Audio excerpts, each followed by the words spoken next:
Halo semuanya, perkenalkan nama saya Angelina Tiafani dengan NIM G0023015 dari kelompok A9.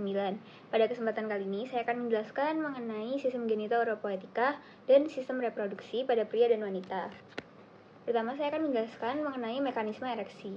Ereksi terjadi akibat stimulus seksual bisa melalui penglihatan, suara, bau, dan stimulus psikis yang diperkuat oleh sensasi rabaan langsung pada kulit tubuh dan area genital, yang akan menyebabkan rangsangan aferen yang kuat pada sistem saraf pusat.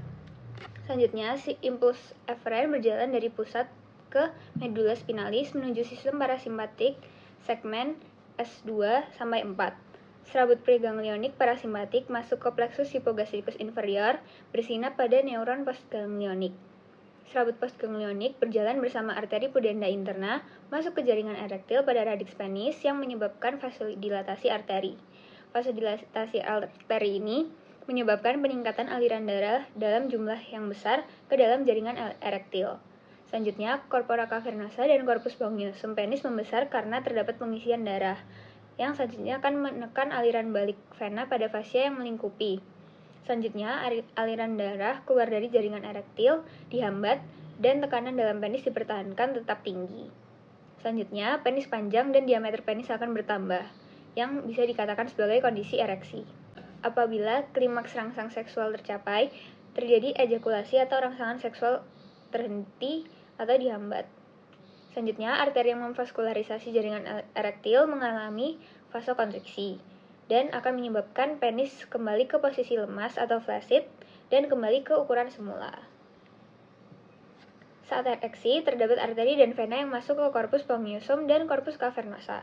Saat ereksi, corpus spongiosum terisi oleh darah. Penis pria akan terasa keras karena berisi pembuluh darah. Penis juga bisa turun karena terdapat beberapa gangguan seperti yang pertama ada gangguan hormonal. Contohnya, produksi hormon testosteron yang terganggu karena infeksi testis atau gangguan endokrin, radiasi, dan genetik. Lalu ada juga gangguan vaskuler, misalnya kerusakan endotel pembuluh darah karena hipertensi, nikotin, aterosklerosis, dan hiperkolesterol. Lalu yang ketiga ada gangguan saraf, contohnya kerusakan saraf perifer pada diabetes mellitus. Lalu yang keempat ada gangguan akibat medikasi. Jika laki-laki tidak bisa ereksi, terutama di pagi hari, biasanya terdapat gangguan, biasanya dari hormonal. Pada waktu ereksi, darah masuk mengisi pada area-area cavernosa dan corpus spongiosum dalam penis. Pada orang yang mengalami gangguan metabolisme seperti diabetes mellitus atau kencing manis, mempunyai kecenderungan bahwa darah itu kental, sehingga akan sulit untuk masuk ke dalam corpora cavernosa dan corpus spongiosum, sehingga terdapat gangguan ereksi pada penderita diabetes mellitus. Selanjutnya, saya akan menjelaskan mengenai mekanisme ejakulasi. Ejakulasi dibagi menjadi dua tahap, yaitu emisi dan ejakulasi. Emisi berarti substansia ejakulasi dari OGM interna menuju ke uretra, di ostium ductus ejaculatorius pada uretra pars prostatica. Dan ejakulasi adalah substansia ejakulasi keluar dari ostium uretra externum. Mekanismenya, reseptor aferen oleh nervus pudendus centrum akan membawa rangsang menuju NIL-CLMS segmen lumbalis 1-3 efektor. Pada saat proses emisi, dinding ductus deferens berkontraksi. Otot-otot kelenjar vesikalis dan bulbo uretralis berkontraksi. Sphincter vesica urinaria berkontraksi. Pada proses ejakulasi, menyebabkan kontraksi arteriae helicinae, sehingga bisa mengalirkan darah ke venula dan ditambah kontraksi musculus bulbus spongiosus dan musculus ischio cavernosus, sehingga dorongan mekanis untuk mengeluarkan semen dari uretra. Selanjutnya, saya akan menjelaskan kelenjar reproduksi pada pria, yaitu yang pertama ada glandula vesiculosa. Glandula vesiculosa ini termasuk dua organ berlobus terletak pada posterior vesica urinaria. Fungsinya yaitu ada yang pertama menghasilkan sekret yang ditambah pada cairan semen, yang kedua sekretnya mengandung fruktosa untuk nutrisi sperma dan prostaglandin untuk motilitas sperma. Lalu yang ketiga untuk mengkoagulasi semen setelah ejakulasi. Selanjutnya ada glandula prostatica yang terletak antara kolum vesicae dan diafragma urogenital, bermuara di uretra pars prostatica melalui ductus prostaticus.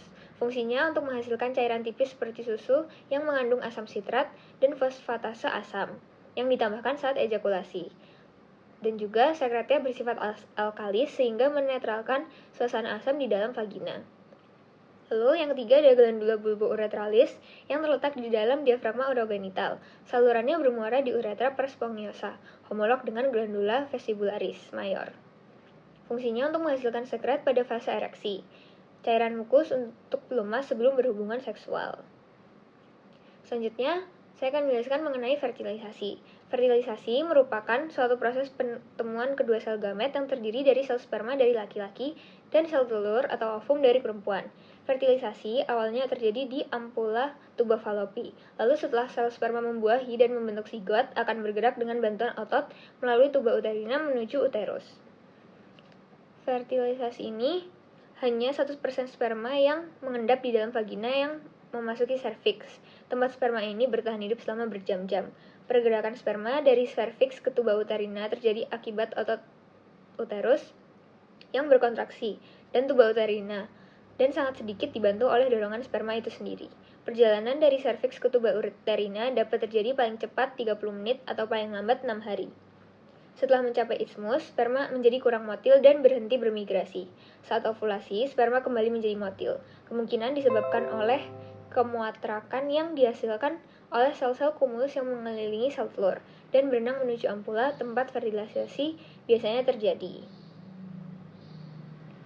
Lalu, implantasi. Setelah zigot yang berkembang menjadi morula mencapai uterus, terjadi proses yang dinamakan implantasi. Implantasi merupakan proses di mana morula berkembang menjadi blastokista, kemudian menanamkan diri ke dalam lapisan uterus.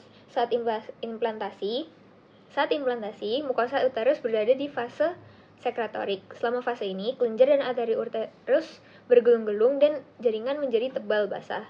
Akibatnya, dapat dikenali adanya 3 lapisan endometrium. Lapisan kompaktum di bagian superficial, lapisan spongiosum di bagian tengah, dan lapisan basal yang tipis. Normalnya, blastokista manusia tertanam di dalam endometrium di sepanjang dinding anterior atau posterior corpus uteri. Selanjutnya, saya akan menjelaskan mengenai aliran urin pada tubulus renalis. Orang dewasa memiliki sekitar 4,5-5,5 liter darah dalam tubuh. Darah akan dibawa menuju ginjal oleh arteri renalis ke arterioles. Setelah masuk ke hilus, darah akan dibawa menuju arteri lobaris untuk masuk ke piramidalis renalis. Lalu darah akan berjalan ke kolumna renalis dengan arteri interlobaris. Setelah itu akan dibawa oleh arteri arcuata untuk menuju ke basis piramidis renalis. Darah kemudian masuk ke korteks renalis melalui arteriae interlobularis. Kemudian darah akan difiltrasi dari berbagai zat yang tidak diperlukan tubuh oleh nefron.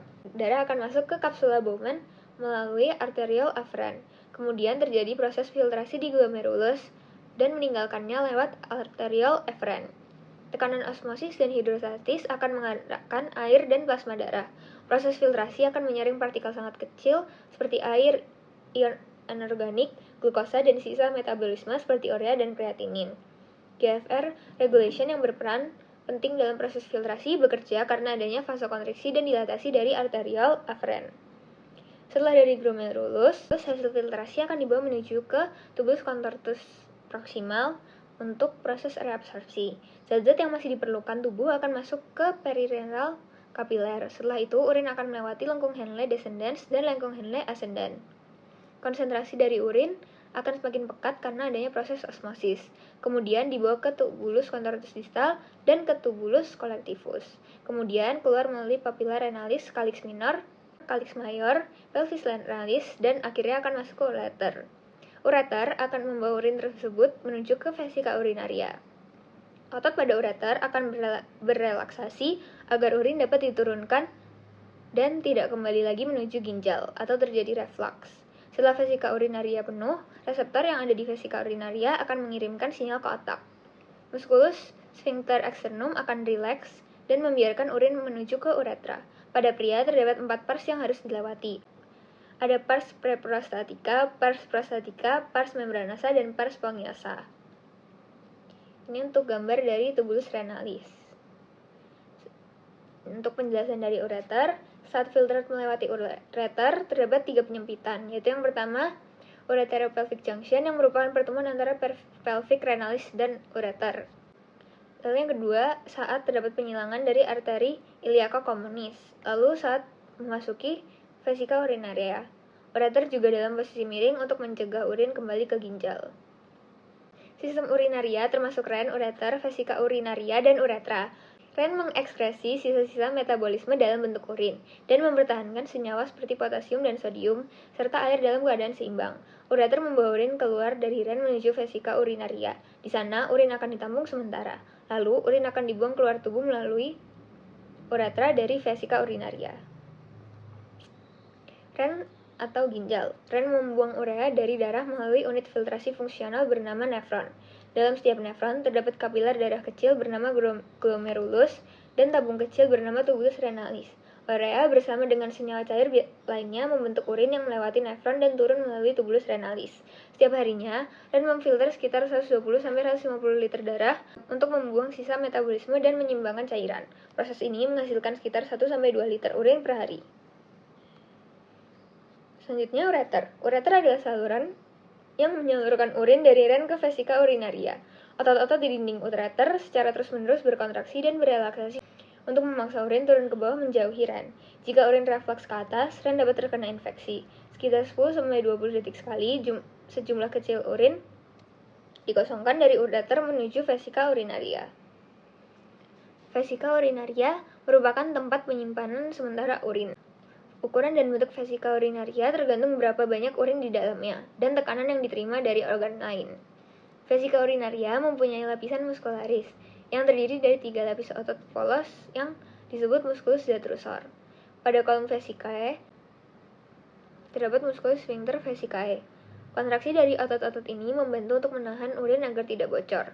Pada VU juga terdapat musculus sphincter uretra internum yang berkontraksi ketika menahan dan merelaksasi atau terbuka ketika proses berkemih. VU juga dibantu oleh saraf yang memperingatkan seseorang waktu untuk berkemih atau mengosongkan VU.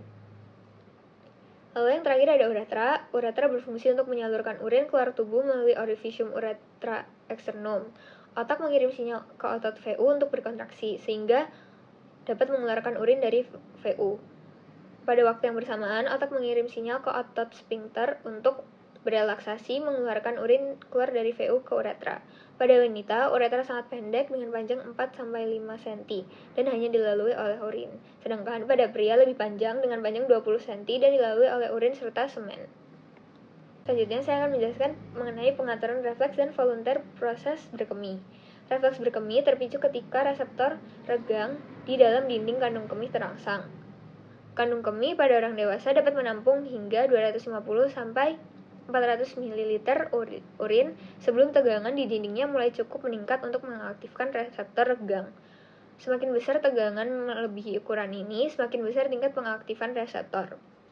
Serat-serat aferen dari reseptor regang membawa impuls ke medula spinalis dan akhirnya melalui antar neuron saraf parasimpatis dirangsang untuk kandung kemih dan menghambat neuron motorik ke sphincter externus. Stimulasi saraf parasimpatis kandung kemih menyebabkan organ ini berkontraksi. Tidak ada mekanisme khusus yang dibutuhkan untuk membuka sphincter internus. Perubahan bentuk kandung kemih selama kontraksi secara mekanis menarik terbuka sphincter internus. Secara bersamaan, sphincter externus melemas karena neuron-neuron motoriknya dihambat. Kini, kedua sphincter terbuka dan urin terdorong melalui uretra oleh gaya yang ditimbulkan oleh kontraksi kandung kemih. Refleks berkemih ini, yang seluruhnya adalah refleks spinal, mengatur pengosongan kandung kemih pada bayi.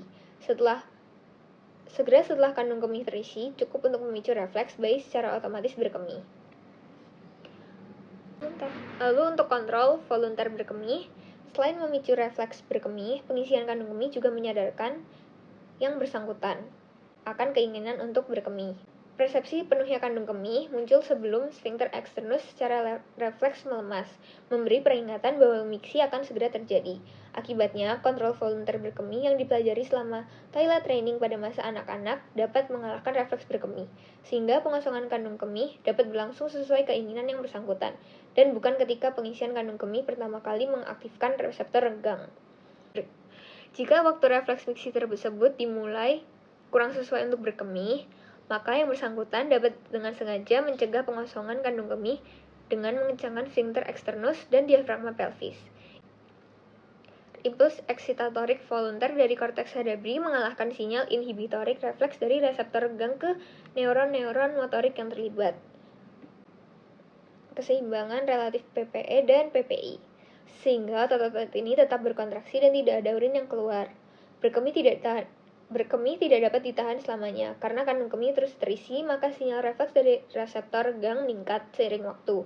Akhirnya, sinyal inhibitorik refleks ke neuron motorik sphincter externus menjadi sedemikian kuat sehingga tidak lagi dapat diatasi oleh sinyal eksitatorik volunter, sehingga sphincter melemas dan kandung kemih secara tak terkontrol mengosongkan isinya. Sekian penjelasan dari saya, terima kasih.